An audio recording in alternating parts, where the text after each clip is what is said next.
3 tahun. Sudah lama sekali. Kira-kira udah pede banget belum sama bahasa Indonesia? Sudah. Siap mencari bahasa Indonesia. Siap, emang udah ada calon. Belum. Kalau Telegram chat.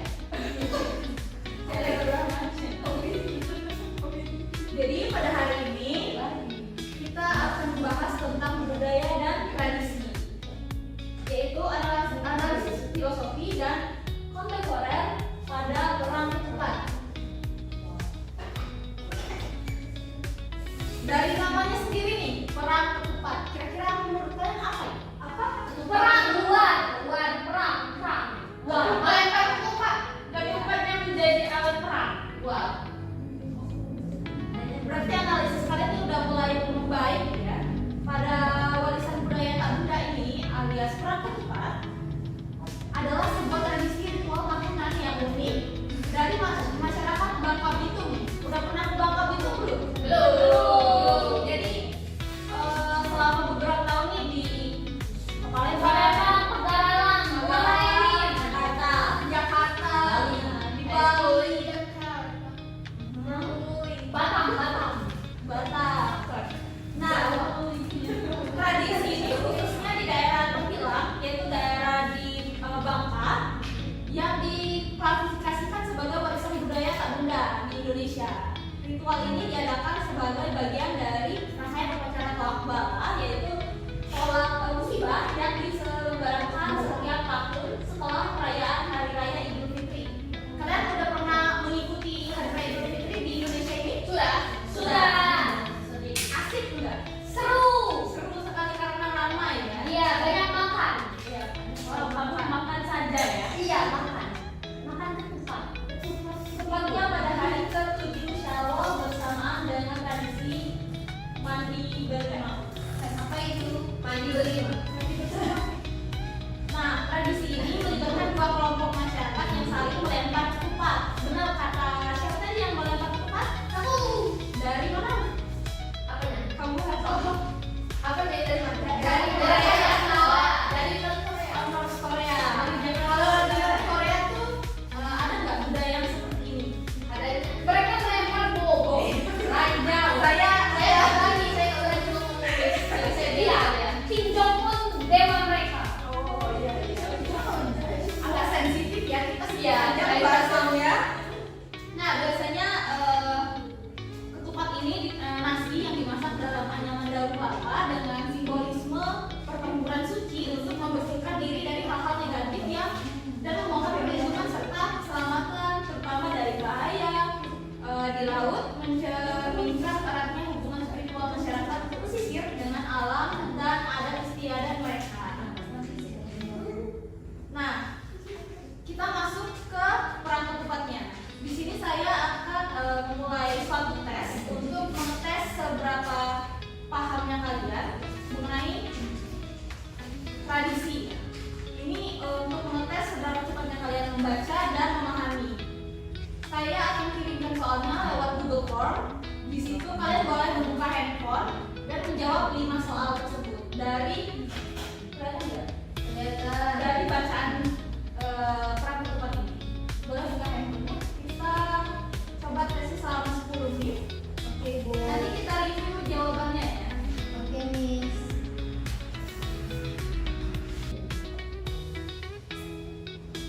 Sudah semuanya?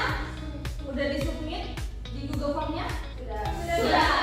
Oke, Miss. Itu soalnya ada di grup ya.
ada keseruan moralitas yang mendorong introspeksi dan rekonsiliasi.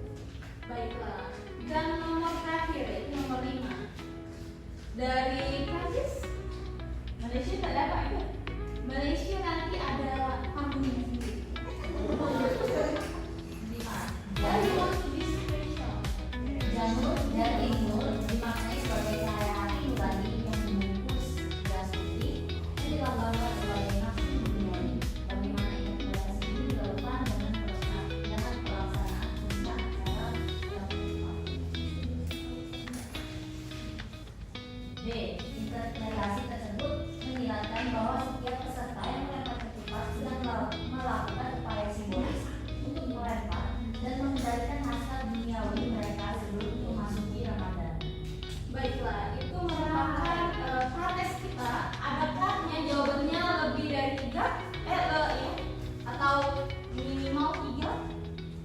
Jawabannya atau ada yang benar cuma 1 atau 2? No, Tidak ada. aku benar 4. Benar 4.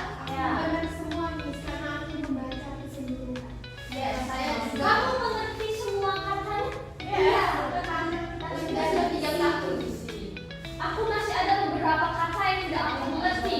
Baiklah, karena masih ada beberapa yang belum mengerti kata-katanya, boleh kalian catat, lalu kalian nanti pelajari lagi di rumah untuk mengetahui kata-kata yang belum kalian pahami. Baik, Miss. Tapi bolehkah aku minta Miss apa namanya kita hubungi pesan? Chat. Bolehkah aku chat Miss? Bukankah kita sudah ada dulu? Oh iya, nanti saya kirim ke grup ya Miss. Tidak apa-apa, kontak bersama saya dulu ya. Oke Miss. Selanjutnya kita akan menyimak video dari perang ketupat tersebut. Karena kita sudah mengetahui apa itu perang ketupat, sekarang kita akan melihat secara visualisasinya perang ketupat tersebut. Selagi kita menonton video perang ketupat, diharapkan kepada rekan-rekan sekalian itu untuk mencatat hal-hal penting atau simpulannya dari perang ketupat ini. Nanti di akhir setelah kalian menyimak, saya akan memberikan satu pertanyaan tematik untuk mengetahui sejauh mana kalian memahami video yang akan kita tayangkan. baik.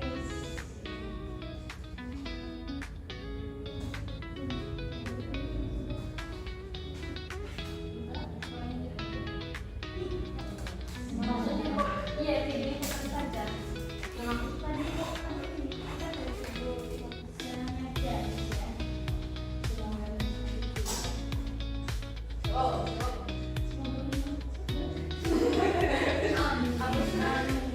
Pencak silat bukan? ya kan? Mawar putih. Mawar putih is Mawar white. white. What was it?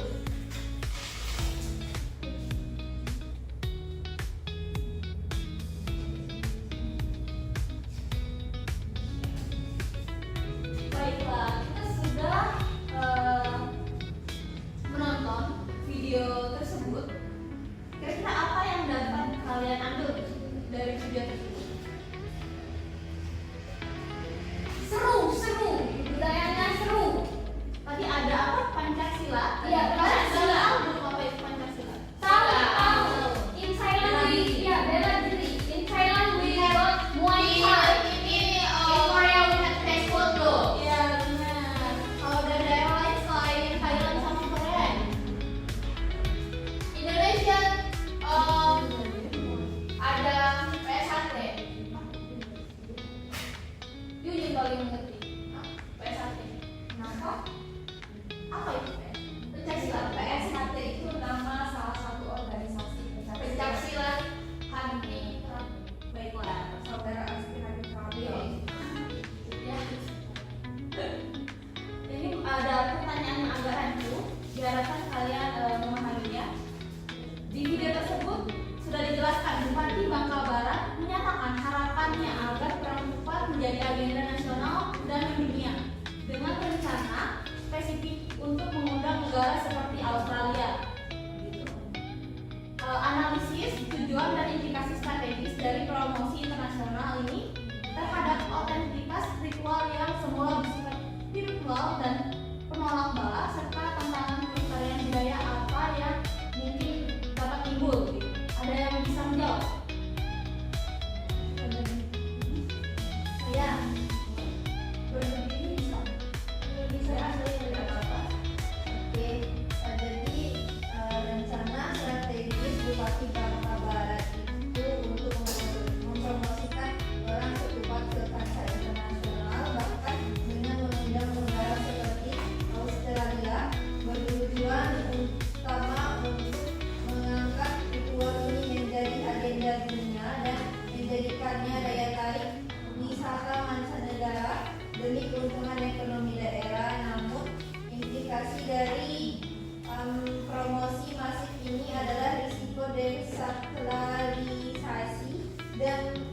dapat menggeser fokus ritual dari fungsi aslinya sebagai praktik spiritual dan penolak bala menjadi sekadar tontonan sehingga mengancam otentisitasnya. Tantangan pelestarian budaya terbesar yang timbul adalah bagaimana menjaga nilai sakral dan esensi spiritual tradisi tersebut agar tidak hilang atau terdistorsi ketika dihadapkan pada tekanan standarisasi dan kebutuhan akan hiburan untuk memenuhi permintaan pasar pariwisata internasional. Begitu merupakan analisis yang cukup mendalam ya dari root yang dari Singapura. Iya, Tepuk tangan untuk root. Luar biasa sekali ya, bahasa Indonesia udah jauh. Dan yang terakhir, untuk menguji bagaimana kalian bisa berdebat atau berdiskusi lebih luas, saya membuka debat diskusi dengan pernyataan Mosi. Publikasi masih peran tertepat di media sosial. Media diseminasi modern lebih banyak membawa kerugian etis dan spiritual daripada manfaat ekonomi bagi kelangsungan tradisi itu sendiri. Kita akan bagi dua kelompok, bisa yang tengah, ke kanan, dan ke kiri. Itu yang dari Malaysia satu lagi, Malaysia kanan ya. Baiklah, kelompok satu dari kanan, dampak Browning menganalisis bagaimana media sosial seperti TikTok atau Instagram mengubah perspektif publik dari ritual sakral menjadi konten hiburan yang cepat dan dangkal atau fast culture. Lalu yang di depan saya, kelompok dua, yaitu etika dan privasi. Privasi membahas isu etika dalam merekam dan menyebarluaskan momen-momen ritual yang seharusnya bersifat privat atau sakral. Baik yang satunya mendukung bagaimana era modern ini membawa spiritual kita untuk lebih dikenal. Sedangkan di kelompok dua, ini hanya ritual tersebut dilakukan secara sakral tanpa adanya media sosial apapun. Saya mulai dari sekarang.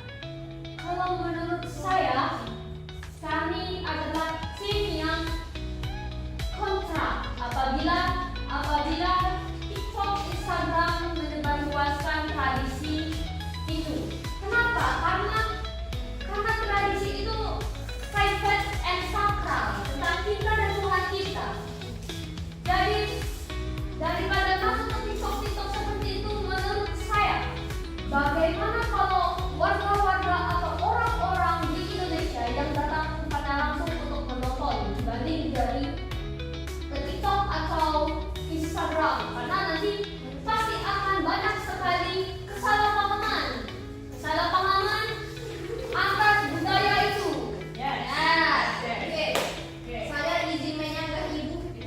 Jadi menurut saya jawaban dari saudari K itu sudah benar sekali. Tetapi mengingat rakyat-rakyat kita atau rakyat Indonesia dan anak-anak muda di zaman sekarang yang sangat berorientasi pada sosial media, alangkah baiknya kalau ritual-ritual sakral ataupun tradisi-tradisi yang ada di masyarakat Indonesia itu dijadikan konten atau video edukasi yang baik sehingga generasi muda tidak malas atau mau mengikuti acara tersebut karena terlihat menarik di sosial media seperti itu.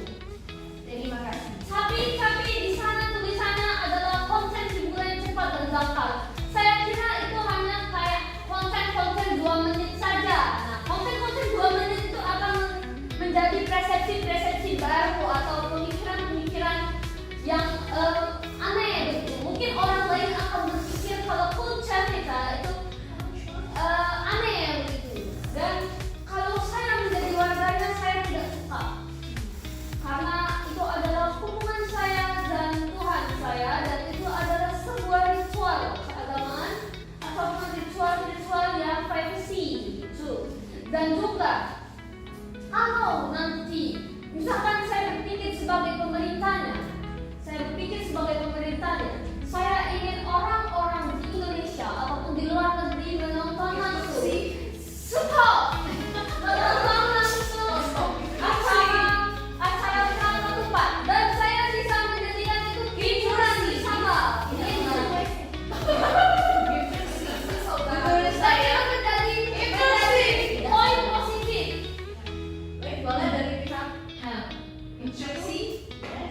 Menurut saya, kalau dari saya pribadi ya, kan pemerintahnya itu ingin menyebarluaskan, memperkenalkan apa tadi budaya mereka ya ke dunia luar.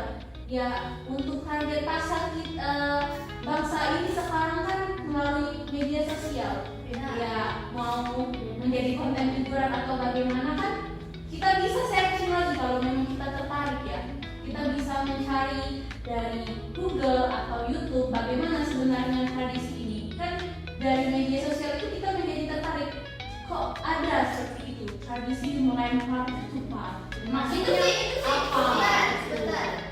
Saya Satu orang tuh dari kita satu, iya satu. Baik, boleh. Menurut saya itu langkah pemerintah. Karena kenapa? Bisa jadi itu jangan-jangan itu untuk ini kepentingan pribadi yang membuat pemerintah. Ya, apa-apa. Kayak di Korea Utara itu agak itu ya, agak bahaya pemikirannya. Baik, orang main. Silakan saudara, saya open main. Dan karena Iya, saya mau menambahkan sedikit jawaban dari sahabat rekan saya. Siapa namanya? Jisoo. Saya menambahkan sedikit dari Jisoo teman saya dan perihal konten